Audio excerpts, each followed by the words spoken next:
appreciate it. Let's bring in MSNBC's Ali Velshi on the phone.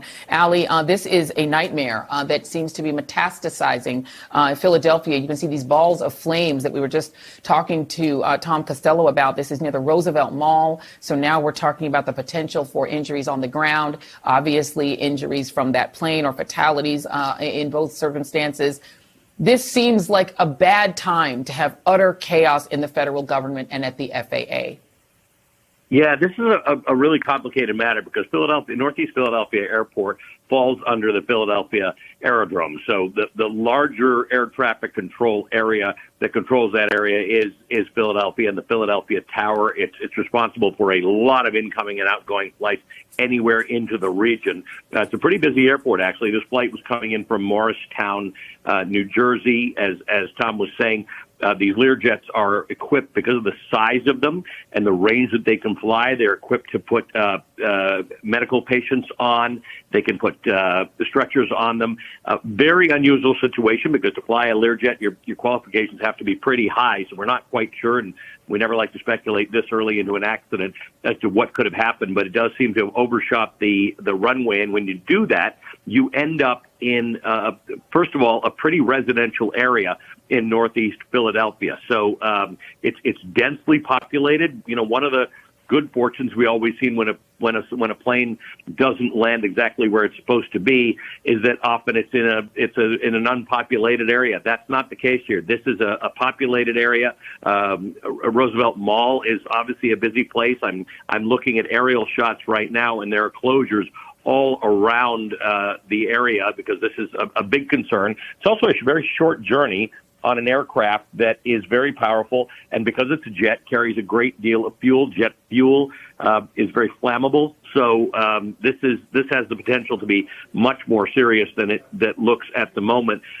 We do know what we know right now is it does seem to have been on a medical mission coming from Morristown, New Jersey. Very short flight, not long at all, but that's often the case with these medevac flights or these things in which they're moving patients.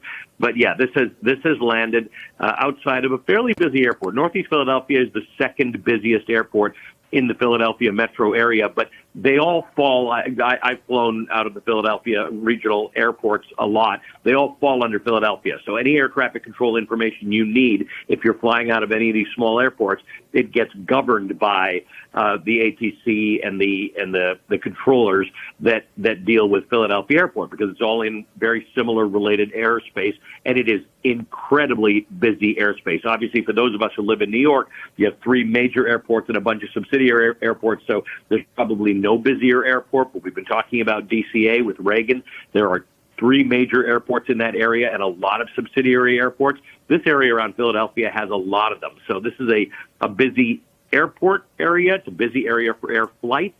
And it is sadly an area where if a plane does overshoot or something happens and it doesn't land on the pad of the airport, there's a great deal of danger of getting into an occupied area, where people live. One of the instructions pilots always have when they're having a problem landing or taking off, when you're that close to the ground, it's the most dangerous aspect of flight, both taking off and landing. And the instruction a pilot always has is you fly that plane until it's not flyable anymore, until it's onto the ground. But if you are taking off or landing in an area where you're running out of runway and there's nothing there, you aim that plane to the place where you are going to cause the least amount of damage. They say if there's houses, aim between houses. If there's trees, aim between trees. Try and get that plane to where it has to go so that when that fire comes up, it's the most important thing. And when a plane's going down, in your training, and if you're a Learjet pilot, you've got a lot of training. One of the things you learn is you turn everything off, including the fuel, because the biggest danger, you can land a plane sometimes successfully in a crash.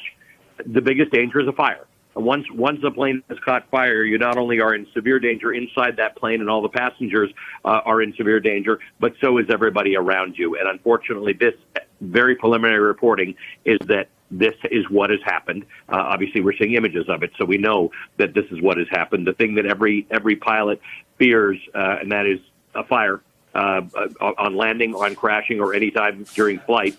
That's the most serious and most difficult thing to get out of. So we don't know whether that crash was survivable when it landed, but that kind of fire makes it look very, very concerning.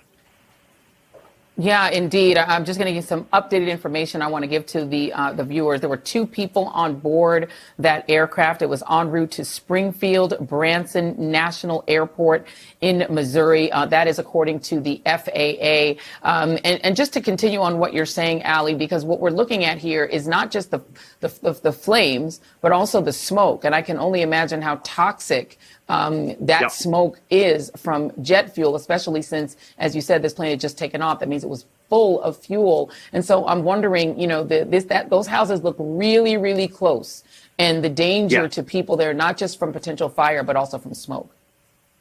Yeah, and the spread of fire, as we watched in Los Angeles, right? When you're in an urban area Absolutely. and homes are very, very close together, there's all these sort of fantasies about how you make sure that home fires don't spread to other places by having brush that's not too clear to your, close to your house and 100 feet and 200 feet. That's not how it works in a place like Northeast Philadelphia. These are heavily populated areas. Homes are very, very close together. So it's not a situation where if one or two houses are on fire, you're safe. This is going to be a full fire response in the area, because they're going to have to make sure that everything on every block in that area isn't there, and that embers from the fire don't end up on someone else's house and creating a much, much bigger problem. As I say, when you're thinking about a plane crash, it's a terrible, terrible thing, but you hope, and this is what all pilots do, they all try and say, if this plane is going down, how do I get it to go down with the minimal impact, both obviously to the people on board, but to the people on the ground, and that always has to do with fire. So there's only so much you can do. You can turn the fuel off in a plane, but once it crashes, very, very easy to ignite that fuel, and that plane would have been a plane with probably fully fueled. Small planes don't tend to fly around without full fuel if they can avoid doing so, because it's a safety mechanism. On large planes that are going across the country, they tend not to have more fuel than you need. But on a small plane, you have to have at least half an hour more fuel than you would need to complete the trip that you filed for. So it's possible that that plane was going to refuel somewhere along the line, but that's a lot of fuel that's already on the plane, and that's burning. And once that fuel gets onto things around it, there's very little firefighters can do except try and provide for the area around it to hope that fire doesn't spread. Ali, please stay with me. I want to bring back in Randy Babbitt, former administrator of the Federal Aviation Administration. He joins me on the phone. Mr. Babbitt, thank you for coming back. We appreciate you spending some more time with us. There are still bodies being recovered in the Potomac from the crash that took place between that airplane and chopper, that fatal crash. And now there is a second plane down within just a couple of days.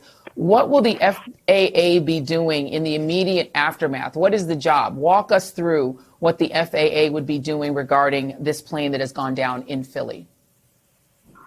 Well, first, yes, I'm spending my afternoon and evening with MSNBC, but and I know precious little, to be very candid. This accident was, just obviously very recent. But the FAA, the first thing they would do is try to get all the records, talk to the tower personnel. What was the weather conditions?